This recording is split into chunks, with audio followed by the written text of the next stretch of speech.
Dictation 100 शब्द प्रति minute start होगा 5 सेकंड बाद।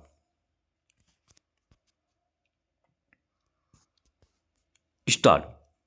यूनेस्को की वैश्विक शिक्षा निगरानी रिपोर्ट के मुताबिक लड़कियों की शैक्षणिक उपलब्धियां वैश्विक स्तर पर बढ़ रही हैं। स्टॉप। भारत में भी राष्ट्रीय शिक्षा नीति 2020 के तहत न केवल स्कूली स्तर पर लड़कियों की नामांकन दर में सुधार हुआ है, बल्कि उच्च शिक्षा में भी उनकी भागीदारी 49% तक पहुंच गई है। स्टॉप।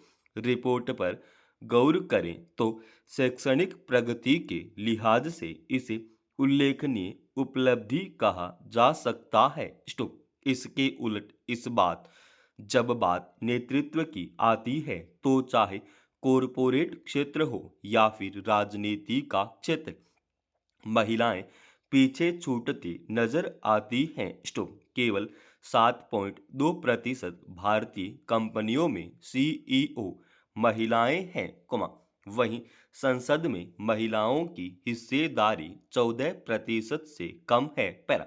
लैंगिक विषमता का यह दौर केवल भारत तक ही सीमित नहीं है। स्टॉप। विश्व बैंक की वर्ष 2024 की रिपोर्ट बताती है वैश्विक स्तर पर भी शीर्ष नेतृत्वकारी पदों में केवल 10% पर ही महिलाएं हैं। स्टॉप। ऐसे में यह सवाल उठना स्वाभाविक है कि पढ़ाई लिखाई में उत्कृष्टता के बावजूद महिलाएं नेतृत्व की भूमिकाओं में क्यों पीछे रह जाती हैं। और तो और, मेघालय के जिन समुदायों में संपत्ति और वंशानुक्रम मातृसत्तात्मक है, वहां भी घरेलू और पारिवारिक निर्णयों में अग्रणी रहने के बावजूद महिलाएं राजनीति और सार्वजनिक नेतृत्व में भागीदार नहीं हो पाती। स्टॉप। मेघालय विधानसभा में 60 सीटों में से केवल 3-4 महिलाएं ही निर्वाचित होती हैं। स्टॉप। सवाल यह भी कि क्या यह जानबूझकर किया गया दमन है, या महिलाएं स्वयं नेतृत्व से दूर रहती हैं। सच्चाई इन दोनों के बीच है। स्टॉप। सामाजिक संरचनाएं, जैसे पितृसत्तात्मक व्यवस्था, लैंगिक भेदभाव और कार्यस्थल पर असमान अवसर महिलाओं को आगे बढ़ने से रोकते हैं। स्टॉप। अवसर मिल भी जाएं तो कई मामलों में महिलाएं राजनीति में प्रवेश से हिचकिचाती है, क्योंकि इसमें जोखिम, सार्वजनिक आलोचना और हिंसा का डर शामिल रहता है। स्टॉप। देखा जाए तो महिलाओं को नेतृत्व के लिए आगे करने के लिए व्यापक बदलाव जरूरी है। स्टॉप। सबसे पहले शिक्षा और जागरूकता अभियान चलाकर लैंगिक रूढ़ियों को तोड़ना होगा। स्टॉप। कार्यस्थल पर भी लैंगिक समानता को बढ़ावा देना होगा। स्टॉप। और सबसे बड़ी बात यह है कि लोकतंत्र के सभी स्तरों पर राजनीति में महिलाओं के लिए आरक्षण को प्रभावी ढंग से लागू करना होगा। स्टॉप। पंचायती राज व निकायों में आरक्षण के बाद आए बदलाव को इसी संदर्भ में देखा जा सकता है। पैरा। सच तो यही है कि लड़कियों की शैक्षिक प्रगति एक सकारात्मक कदम है, लेकिन नेतृत्व में उनकी कम भागीदारी केवल अवसरों की कमी नहीं, बल्कि सदियों पुरानी मानसिकता और संरचनात्मक बाधाओं का परिणाम है। स्टॉप। समाज को यह समझना होगा कि महिलाओं का नेतृत्व न केवल उनके लिए, बल्कि पूरे समाज के विकास के लिए जरूरी है। स्टॉप। पढ़ाई में लड़कियों की उपलब्धियां उनके नेतृत्व की सीढ़ी तक पहुंचने तक अधूरी ही रहेंगी। पहला, बेंगलुरु में हाल ही आयोजित royal Challengers Bengaluru RCB team की जीत का जश्न एक बार फिर उस कड़वे सच को उजागर कर गया, जिससे देश की व्यवस्था बार बार आंखें मूंदती रही है। व्यवस्थित भीड़ प्रबंधन और लचर प्रशासनिक तैयारियां स्टॉप। जिस तरह लाखों की भीड़ चिन्ना स्वामी स्टेडियम के बाहर इकट्ठा हुई और उसके बाद मची भगदड़ में कई लोग घायल हुए और कुछ की जानें चली गई, वह बेहद दुर्भाग्यपूर्ण है। स्टॉप। यह हादसा न सिर्फ एक चेतावनी है, बल्कि सवाल भी खड़ा करता है कि क्या हम अब भी भीड़ प्रबंधन की नहीं सीख पाए हैं।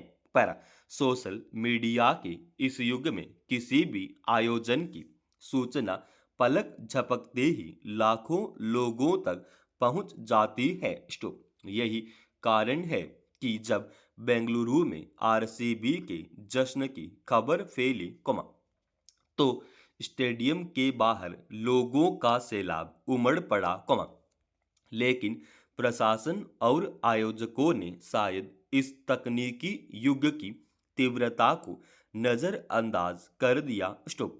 उत्साह के अतिरेक में जनता ने भी आवश्यक सावधानी नहीं बरती, जो भीड़ में तब्दील हो गई। स्टॉप।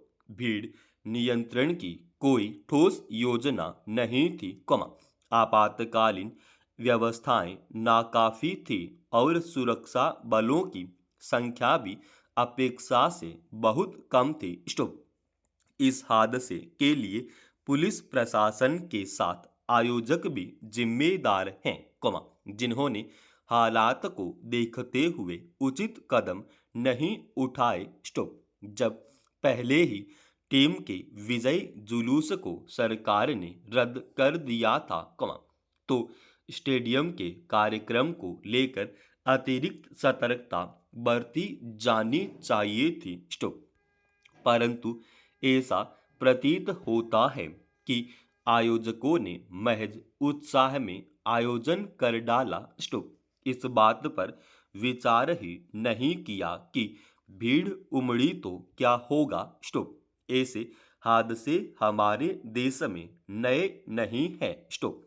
कभी धार्मिक आयोजनों, कभी राजनीतिक रैलियों, रेलवे स्टेशनों और खेल आयोजनों में हम अक्सर देखते हैं कि भीड़ के सामने व्यवस्था लाचार हो जाती है। स्टॉप। हर बार जैसी प्रतिक्रियाएं सामने आती हैं, दोषारोपण, जांच के आदेश और फिर सब कुछ भुला दिया जाता है। स्टॉप। बेंगलुरु की घटना के बाद भी इस पुरानी रवायत को ही दोहराया गया है। स्टॉप। यह वाकई चिंता की बात है। पैरा इस घटना से हमें एक बार फिर यह समझने की जरूरत है कि भीड़ सिर्फ संख्या नहीं होती, वह एक सामाजिक, मानसिक और प्रशासनिक चुनौती भी होती है, जिसके लिए गहन योजना, पूर्वानुमान और तकनीकी सहयोग की आवश्यकता होती है। स्टॉप।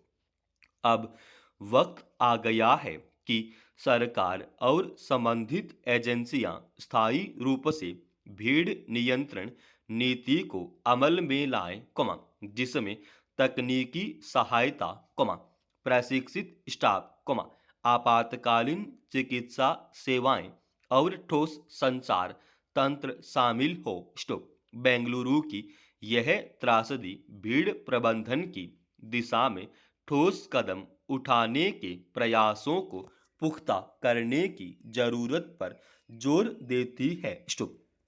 अब इस हादसे को चेतावनी मानते हुए ठोस कदम उठाने होंगे। समाप्त। दोस्तों, रोजाना ऐसे एडवांस डिक्टेशन के लिए चैनल को आप अभी सब्सक्राइब कीजिएगा और आज के इस डिक्टेशन का पीडीएफ फाइल हमने हमारे Telegram channel study with Archit Swami पे डाल दिया है, जिसका लिंक इसी वीडियो के डिस्क्रिप्शन में डाल रखा है।